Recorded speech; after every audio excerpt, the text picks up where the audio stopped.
Hello my dear students, welcome you to the online class of English. Today we will learn letter writing, and in this regard we will learn a complaint letter. Let's look at the question.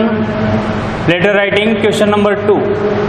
We have already learned question number 1, that is job letter, and in this class we are going to learn a complaint letter. A complaint letter. A complaint letter.